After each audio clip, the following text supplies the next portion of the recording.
Welcome to the Take Action Now Summit. You will discover groundbreaking strategies for personal and business growth with leading experts and innovators.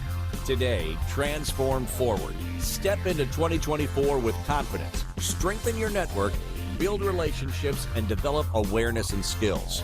Join our 21 world-class speakers and experience inspiration, hope for your future, and an elevation of your ambitions. Inspired Choices Network, our summit hosts, are excited to have you here.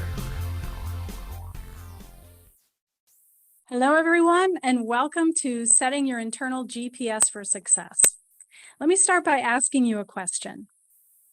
What do you feel? How do you feel when you look in the mirror? Do you like what you see? Or is your reflection a little bit clouded by some self-judgment? Do you have a hey response to your reflection, or is it more like, huh? If you're like a lot of people I speak with, that second group is really, really normal. And we're going to talk about that today. See, we get bombarded from all sides with information about what we're supposed to look like, what size we're supposed to be, how much we're supposed to weigh, what kind of career we're supposed to have, how to define success. And so we end up taking paths that aren't actually meant for us. We try to cram ourselves into a mold that doesn't fit us at all. It's like someone who hates eating meat or fish or eggs or avocados trying to do a keto diet. It's kind of absurd, right? I saw a meme once that said, dieting is easy. It's like riding a bike, and the bike is on fire, and the ground is on fire, and everything's on fire because you're in hell. I think that sums it up pretty well. I'm a health coach, so my topic today is going to be directed at health-related topics, but the truth is, the tools I'm going to give you in this talk today are applicable to every area of your life, whether that's personal development, professional growth, entrepreneurship, or your health. So many clients come to me to lose weight, and they put so much stock in that number on the scale. But let me tell you something important. That number only defines your relationship with gravity at a specific moment in time. It doesn't show you anything about your intelligence, the amazing gifts you bring into the world, or any of your other special qualities. That number is simply data, but it carries so much emotional baggage along with it. So why is that? It's because we've been told to believe that our life will somehow be better when that number is smaller, when we fit into those special genes, when we have that shape that you see in the magazines. Every product you see is advertising that this is the solution to all your problems, as if there's something wrong with you and only this thing is going to fix it. So we buy into this program and we try this product and we keep failing over and over and over, thinking there's something wrong with us, when in fact, those products and those programs are set up to make you fail. This whole idea that I'll be happy when I lose those 10 pounds, I fit into those clothes, I look a certain way, are keeping you stuck, unhappy, and supporting, by the way, a $130 billion diet industry. Do you know that that number has more than doubled in the last 2 years? And yet, obesity rates in North America are skyrocketing past 40%. Even childhood obesity rates are over 25%. If all of those products and programs worked so well, why are those the results we get? It's because they're not creating solutions for you. They're creating new customers. We keep trying these things thinking it's going to be the answer. And it's almost like an addiction because we're looking for a way to hack our metabolism or our biology or a quick fix that's going to set us up. And that applies also to the six-figure get-rich-quick schemes, as well as your health. The truth is that your mind is what controls the actions that you take. It's your mind that convinces you what to eat, what to drink, how to move your body, whether to move your body. The things that we feed our subconscious mind are implanted there, and the subconscious's job is to create your reality based on what you tell it. So if you continue to tell it how fat you are, how unhappy you are, how unsuccessful you are, it's going to set out to make sure that you're right. So I'll ask you again, how do you feel when you look in the mirror? What do you say? to that reflection when you look in the mirror. This is really important. Let me tell you a story about one of my clients. We'll call her Mary. She came to me because she felt almost desperate to lose weight. And in the first meeting, she said, I never look in the mirror. I'm so disgusted by what I see. I just can't stand to look at myself. She was so unhappy with her body and the stories that she told herself. She allowed her inner bully to berate her and convince her that she wasn't worthy of the things she wanted in life. The emotions were too difficult to face, so she stuffed them down with junk food and too much wine. And when she wasn't doing those things to quiet that voice, she was using all of her spare time to look after her son, who is severely disabled. Now, that sounds very noble, and yes, she is a good mother, but she was also using that as an excuse to hide behind because taking care of herself felt selfish. She didn't feel worthy of it. So when she came to me, I said, have any of those diets ever worked for you? She said, no. I said, are you willing to try something different? She said, well, okay. So we started out with a 5-minute habit, which, by the way, is what all of my clients do, because most people set out to make sweeping changes that are far too great, far too difficult, far too complicated to actually allow you to be successful. Because guess what? That's the marketing you get driven into your head day after day. So with Mary, I asked her to spend 5 minutes a day listening to that conversation, that monologue in her head, and writing down what she heard, doing her best not to judge any of it. A couple of weeks later, when we met, I was astounded. She was in tears as she read some of these things to me and said, oh my gosh, it's no wonder I feel the way I do. I would never talk to another person like that.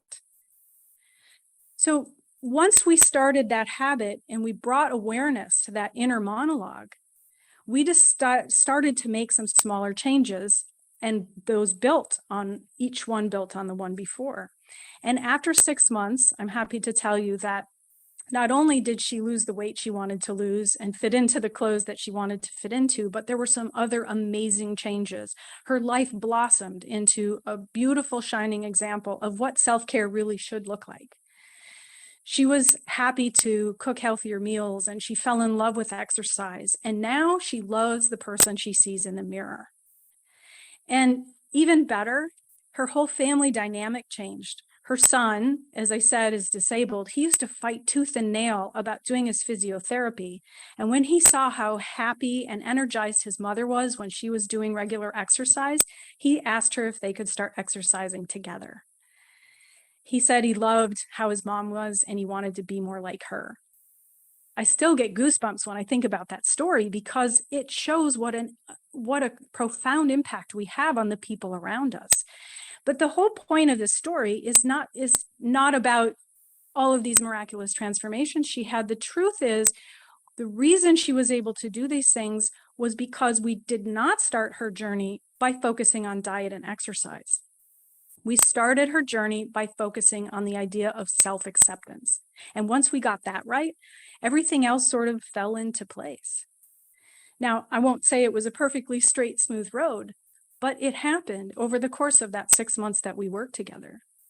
So what is self-acceptance, right? And why does it matter? Self-acceptance is the ability to look at yourself and see yourself exactly as you are without judgment. And that's something that most of us aren't very good at. So I'll ask you again, how do you feel when you look in the mirror? What do you say when you look in the mirror? See, self-acceptance isn't this issue of self-capitulation or self-soothing. It means accepting ourselves, embracing our imperfections, and being okay with who we are. And the truth is, it's the only place where we can start to make the changes that we're seeking. It's like setting the starting point in your GPS. If you're in your car and you're using your GPS to navigate, how can you possibly arrive at your destination if you don't know where you're starting from? Self-acceptance allows us to see things as they are so that we can actually see what the true gap is between where we are and where we want to be. We can choose our path and push out all of that external noise that's coming at us from all sides. Self-acceptance is a way to build confidence because we become comfortable with who we are We're able to set those boundaries for ourselves and do the things that matter to us. Self-acceptance determines how we show up in the world. And how we show up in the world has a profound effect on people around us, as you saw in Mary's case. Now, interestingly, self-love is a big trendy thing, and a lot of people talk about it, right? If you want to be successful, you just need to love yourself more. And I think it gets a misrepresentation and a bad rap publicly. And the reason being that, how do you know what self-love looks like? How do you know when it's enough? You know, people say just love yourself more and you'll be fine, but they don't tell you how. Besides the fact that when we struggle to accept ourselves as we are without judgment, I think self-love becomes much too big a leap for most people. So self-acceptance is a great place to start because it allows us to embrace and acknowledge what is. And by the way, what is pretty awesome because self-acceptance isn't just looking at what we think are flaws or imperfections. And by the way, there is no such thing as perfect. It sounds boring and way too complicated, if you ask me, but it helps us not only embrace our quirks and unusual qualities, the things that we might want to improve, but it also allows us to recognize our skills, our accomplishments, the amazing human beings that we are, because you are an amazing human being. And a lot of times we don't take time to recognize who we are and what we've done, what we actually have to offer the world. So when we start focusing first on self-acceptance, it allows us to start from that place and build confidence and make better decisions based on the reality of today. Now, self-acceptance takes practice. It requires a little bit of skill. It requires patience, perseverance, and it also requires self-compassion because it does take time to let go of those judgments. You know, research shows that we have anywhere from 50 to 70,000 thoughts a day, and most of those thoughts are the same from one day to the next. So as I said earlier, your subconscious mind's job is to create the reality you tell it. Now, most of those thoughts, the 50 to 70,000 that are repeated day to day, most of those thoughts are about ourselves. So think about that. If you're repeating the same negative information to your brain tens of thousands of times a day, every day for years and years, is it any wonder that this is a difficult concept to grasp? And talking about self-love, I looked up in the thesaurus, what is self-love, some of the synonyms, and it came back with narcissism, egocentricity, vanity. And when I looked up self-acceptance in the thesaurus, it came back with, did you mean self-importance? Now, it's no wonder that many of us struggle with the whole idea of these things because they have such a negative connotation around them. And it's understandable why people don't talk about it very much. But this is the starting point for your journey. This is what will help you determine your path to success. So, one of the things that you can do to help with building self-acceptance is a simple exercise. It's going to sound a little strange, but I challenge you to try it. I promise it will change your life. Ready? For 30 days in a row, and they have to be in a row. If you miss a day, you have to start over. Stand in front of a full-length mirror, either naked or in your underwear. And I do recommend that you have some privacy when you do this. Stand in that mirror, look at yourself, head to toe, and then look yourself in the eye and say positive things about yourself. Say positive things to yourself. Compliment yourself on things you've done, all the good things you can think about. If there's a body part you're not especially happy with, put your hands on it and tell it about all of the amazing things it does for you. Thank you, belly, for digesting my food. Thank you, legs, for allowing me to run after my kids or grandkids or play with my pet. Do this for 2 to 3 minutes and then hold your gaze, say your name, and then say, I love you. And at this point, a deep breath helps. When you do this exercise for 30 days, you will be amazed at the changes you experience. At first, it may feel emotional. It may feel awkward. And I'll tell you, I dealt with this myself, which is why I know how powerful it can be. Some years ago, I was very unhappy with my life. I hated my body. I had basically no confidence, and I definitely didn't feel lovable.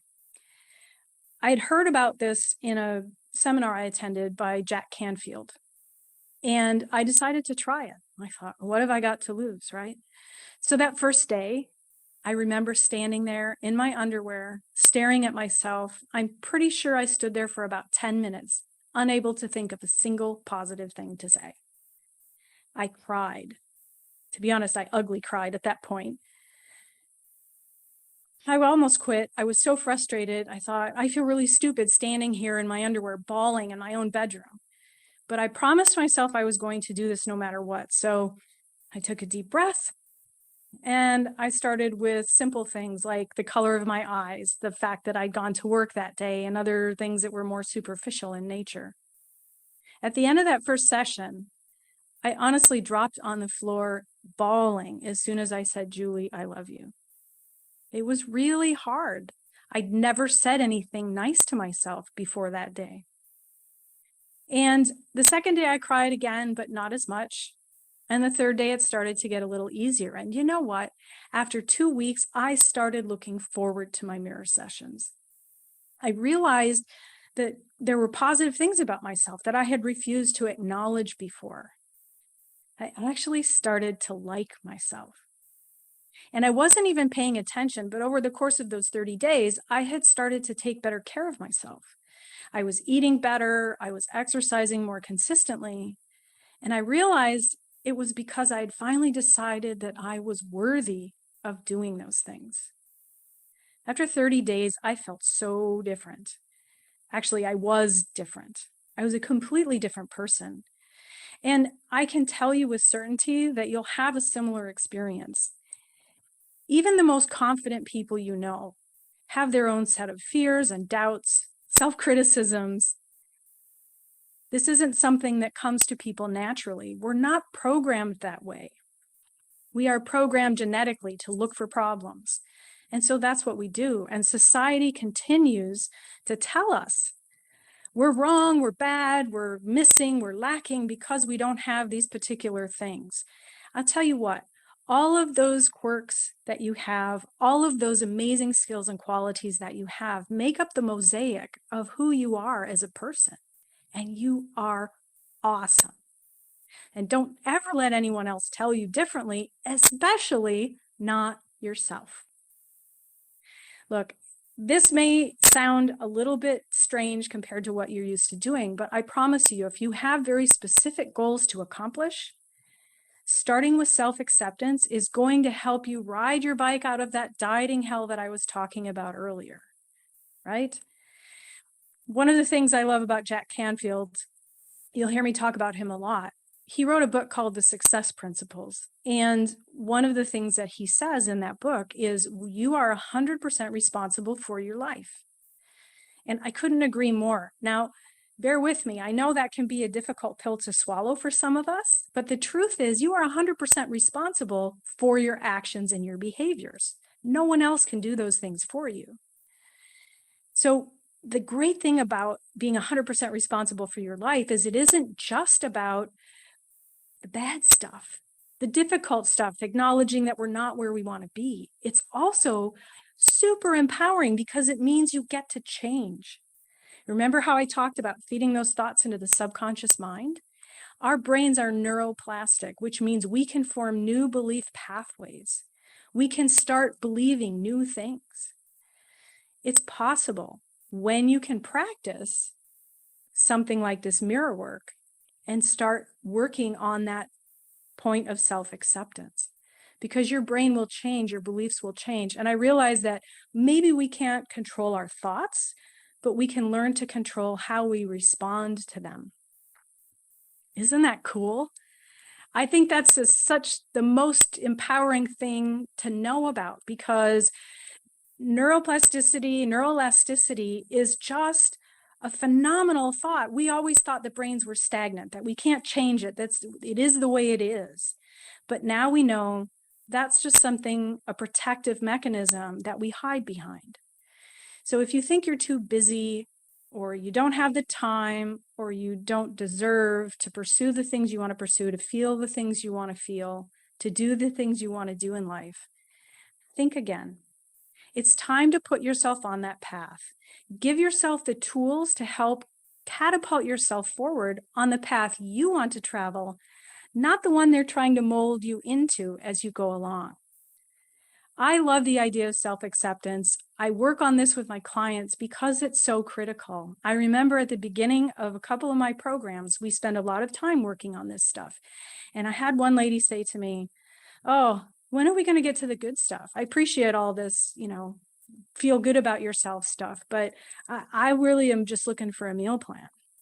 And she had struggled with weight for most of her adult life, had a very difficult relationship with food. And I sat down with her on a one-on-one and I said, why don't we go through these things together? And again, some of that self-talk that came out of that conversation was pretty revealing. She shocked herself, actually. And so once she was able to embrace that and become aware of what was going on in her mind, that inner bully that we all have to deal with, it was amazing how it transformed her life. And one of the things that she said to me was, "I'm so glad you made me do this." Now, I didn't make her do anything. It's always a choice, right? We get to choose our actions and our behaviors. We're the only ones who can. But her willingness to embrace this practice, her willingness to look inside and deal with the discomfort of looking inward, created an amazing transformation in her life that I don't have time to go into, unfortunately. But think about that for your own journey. What would you like it to look like? Well, how can you use these tools to help yourself on that journey? Where do you need to look to find the solutions? Are you courageous enough to do this mirror work? I think you are. Fear is just the flip side of courage, and you have it. We spend so much time being afraid of missing something, not being good enough. How about if we flip fear on its head and embrace courage instead? Self-acceptance is a great way to help you do that, by the way. Take a chance on yourself because you're worth it. My name's Juli Madacey. I am an online master health coach, holistic health practitioner, and I'm telling you that unless we work from the inside out, our health is never going to change. Our bodies need to heal from the inside out. We cannot change the outside until we change what's inside. So stop trying to put up the walls and curtains before your foundation of your house is laid.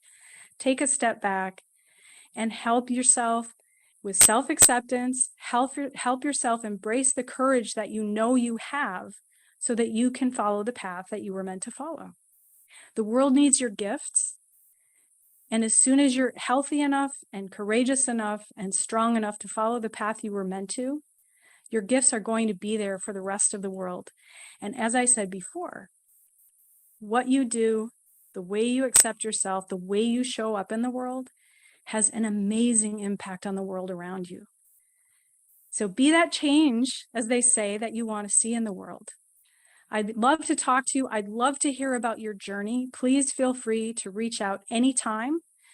My information will be in the show notes. I would love to talk to you because this is really important stuff. You matter. And if you don't believe that, I'm here to hold that belief for you until you can take it back for yourself. Again, thank you for your time today. It was such a pleasure to speak with you. I look forward to interacting in the lobby and getting to know your story, so maybe we can share those with the rest of the world. Please join us out there and enjoy the rest of the sessions because we have some amazing people. Thank you for joining this inspirational talk on the Take Action Now Summit. Inspired Choices Network and our expert speakers are excited to connect with you and learn about your desires to evolve and grow in 2024. If you'd like to learn more about everything Inspired Choices Network offers, including future summits, please email us at info@inspiredchoicesnetwork.com.